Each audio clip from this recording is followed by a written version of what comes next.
मेरे अमृतंश सभी भाइयों और बहनों, मेरे प्रिय बच्चों,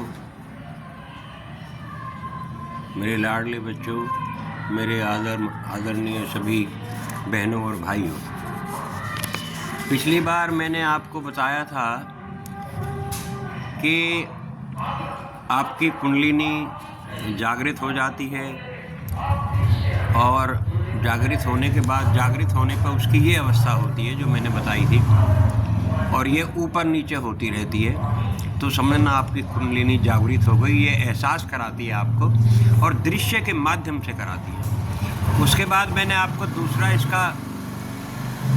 दूसरा जो भाग था वो ये दिखाया था कि ये इसके खुले हुआ रूप है।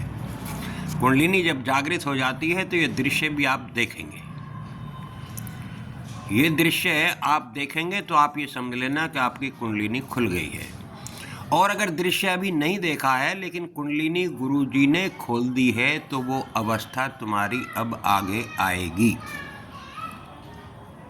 ये अवस्था आपकी फिर आगे आएगी। कुंडलिनी का खुला हुआ रूप बिल्कुल नाक की तरह होता है, ये मैंने समझाया था। अब इसके बाद इसको हम कैसे दूसरे को अपनी शक्ति दे सकते हैं, दूसरे के लिए हम क्या मदद कर सकते हैं, और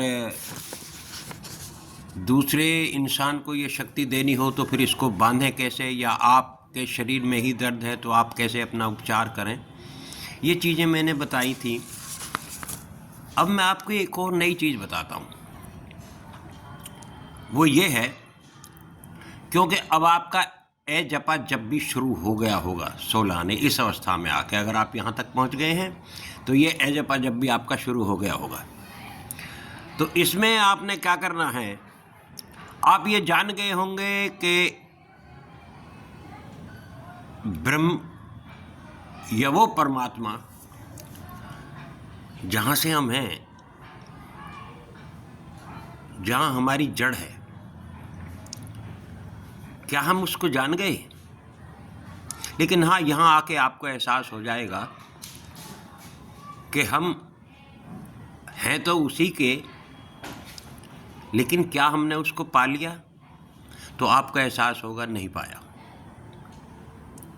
क्योंकि जब किसी चीज़ को अगर सागर में बूंद को मिला दिया जाए तो बूंद का अपना अस्तित्व जैसे समाप्त हो जाता है। जैसे 20 किलो दूध का पतीला हो, उसमें से एक ड्रॉप निकल जाए या एक बूंद आप उसमें डाल दें तो आपको एहसास नहीं होगा, नहीं चलेगा पता। तो इसलिए अब क्योंकि आप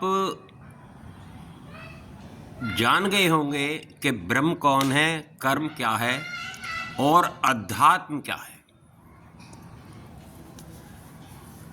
ब्रह्म तो वो है जो तुमने अभी पाया नहीं। इसमें बहुत समय लगेगा मेरे विचार से, तो जहाँ तक मेरी अपनी सोच है। क्योंकि ब्रह्म कोई खोई हुई चीज़ नहीं है। ब्रह्म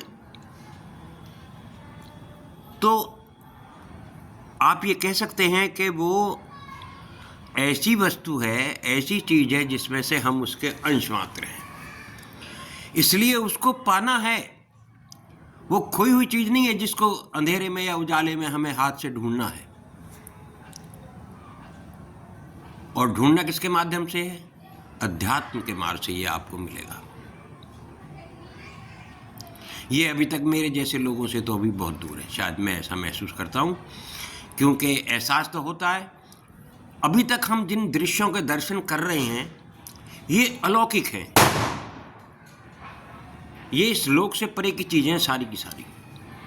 अब उस परलोकी को कैसे पाया जाएगा, पारदर्शिता ये कैसे आएगी, ये बड़ा कठिन काम है। शक्ति को जो आप इकट्ठी कर रहे हैं उसको आपको बांधने का, ये मैंने बताया था कि भाई कुंडलिनी को गुरुजी ने जो बताया था कि कुंडलिनी का आप कैसे प्रयोग करें। कुंडलिनी का किसी को कुछ देना है तो, किसी को शक्ति प्रदान करनी है तो उसको कैसे आप शक्ति प्रदान करेंगे, कैसे उसका वो होगा, निवारण कैसे करोगे, और निवारण के बाद उसका कैसे बांधोगे उसको, और अपनी शक्ति को भी आप कैसे बांधेंगे जो आप लेंगे। तो ये बात हो गई। अब प्रश्न उठता है कि अध्यात्म से आप उस परमात्मा को, उस ब्रह्म को कैसे जानेंगे। अध्यात्म सही मायने में स्वभाव जो है वो जब आ जाता है तो आपको पता लग जाता है कि मेरा भजन, मेरा कर्म अब मुझे आत्मिक दृष्टि से इतना बलवान उसने मुझे बना दिया है कि मैं वहाँ तक पहुँच जाऊँगा। ये भरोसा तुम्हें मिल जाता है। आपके जीवन में एक प्रसन्नता छा जाती है, आप बड़े खुशी खुशी नज़र आते हो। आपके जीवन में एक चैन आ जाता है, आपको एक आनंद मिलता है। सुख नहीं जो धन दौलत से, पैसे से, अच्छे खाने से, अच्छी रोजी से, रोटी से मिलता है, वो सुख नहीं। वो सुख नहीं जो महलों में मिलता है कि टूटी का पानी है, लैट्रिन करने के लिए कहीं नहीं जाना, बाथरूम के लिए कहीं नहीं जाना, कहीं खेतों में सैर करने के लिए या घूमने के लिए या काम करने के लिए नहीं जाना है, ऐसा सुख नहीं। ये सुख सही मायने में नेचुरल, प्राकृतिक चीज़ों में ही है। और प्रकृति में जब आप रहेंगे और प्रफुल्लित रहेंगे, आप सुखी रहेंगे, आनंदमयी रहेंगे, तो आप समझना कि आपका भजन अब ऐसी अवस्था को प्राप्त कर चुका है जहां आप अब ब्राह्मण की अवस्था को प्राप्त कर गए हैं लगभग।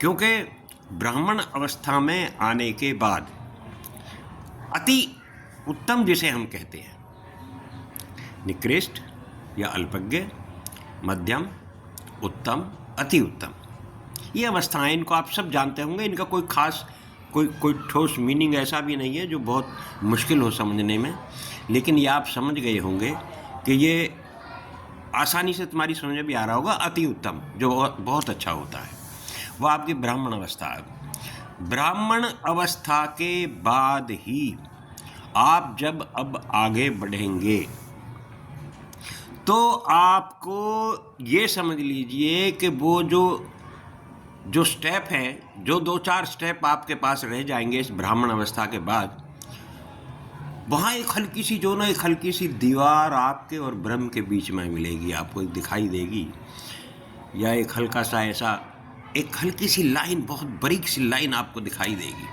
वो लाइन जो होगी वो इंडिकेशन होगी कि अब कई बार ये ऐसा होता है, ये मैंने जो देखा वो ऐसे और ऐसे थी, सीधी और मस्तक पे ऐसी। मुझे आभास हुआ अंदर से कि यहाँ से आगे रास्ता है तो थोड़ा, लेकिन है बड़ा कठिन। यहाँ से आगे का रास्ता अकेले ही तय करना है और अकेले ही आगे चलना है। ना परिवार साथ होगा, ना घर वाले साथ होंगे, ना कोई दोस्त साथ होगा, ना कोई मित्र साथ होगा। इस रास्ते के बारे में कल अब और थोड़ा सा विस्तार से खुल के आपके सामने मैं रखूँगा। तो अभी अब आपके लिए आज का इतना ही। कल फिर आगे चलेंगे अपने ए जपा जप को, जो आपके पास आ गया है तो आप उसको जारी रखेंगे, बहुत ज़्यादा अपनी मस्ती में रहेंगे। और जाप ये ऑटोमेटिकली अब शुरू हो जाएगा, आपको जाप करने की ज़रूरत नहीं है। ये जाप जैसे ही तुम किसी भी प्राकृतिक चीज़ को देखोगे, ये जाप ऑटोमेटिकली भीतर से आवाज़ आएगी कि जाप शुरू कर, और जाप ऑटोमेटिकली शुरू हो जाएगा। तो आज के लिए इतना ही काफ़ी। भारत माता की जय। जय हिंद, जय हिंद की सेना। भाइयों, मेरे सभी सनातन भाइयों, आपसे मेरी अरदास है, प्रार्थना है। जातियों के लिए मैं फिर बता रहा हूँ, भगवान कृष्ण ने स्वयं कहा था चातुर्वर्ण्यम मया सृष्टम। 4 वर्णों की, 4 ये जो जातियाँ जो बनाई थी, इन 4 वर्णों की व्यवस्था मैंने की थी। आदमी के गुणों को देखकर मैंने उनके कर्म बांटे थे कि भाई कोई भगवान के नाम से अभी बहुत दूर है तो उसको मैंने अल्पज्ञ कह दिया था। जो थोड़ा सा आगे बढ़ा है वो वैष्णव हो गया है, जो और आगे बढ़ा है वो क्षत्रिय हो गया है, जो और आगे बढ़ गया है वो ब्राह्मण हो गया है। ये वो 4 जातियाँ थी। हमने ब्राह्मणों का अलग रूप दे दिया, शूद्र को अलग बना दिया, पता नहीं कौन कौन सी जातियाँ उसमें डाल दी। इससे इनका कोई लेना देना नहीं है। आप नीच जात जो अपने आप को कहता है ना वो भी, और ऊंची जात जो अपने आप को ब्राह्मण कहता है वो भी। आप केवल मानव समझें, सनातनी समझें, केवल सनातनी ही समझें, इससे आगे और कुछ ना समझें। कोई भाई किसी के, क्या आपका धर्म इतना कमज़ोर है कि किसी के कपड़ों को छीनने से, किसी के हाथ लग जाने से आपका धर्म नष्ट हो जाएगा? आपका शरीर इतना मजबूत है कि आप लट्ठों से भी नहीं मरते और धर्म छूने से मर गया? धर्म इतना कमज़ोर नहीं है, धर्म इतना कमज़ोर नहीं है जितना हम सोचते हैं। इसलिए आपसे अनुरोध है, एक रहें, श्रेष्ठ रहें, न बटेंगे न कटेंगे, और अगर बटेंगे या हम कटेंगे भी तो मार के काट के कटेंगे। ये एक फैसला अपने दिमाग में रखिए, और होना चाहिए। भगवान के हाथ में एक में चक्र है, एक में शंख है। युद्ध की अगर शुरुआत होती है तो कभी चक्र भी उठाओ। भारत माता की जय। जय हिंद की सेना। बहुत बहुत धन्यवाद।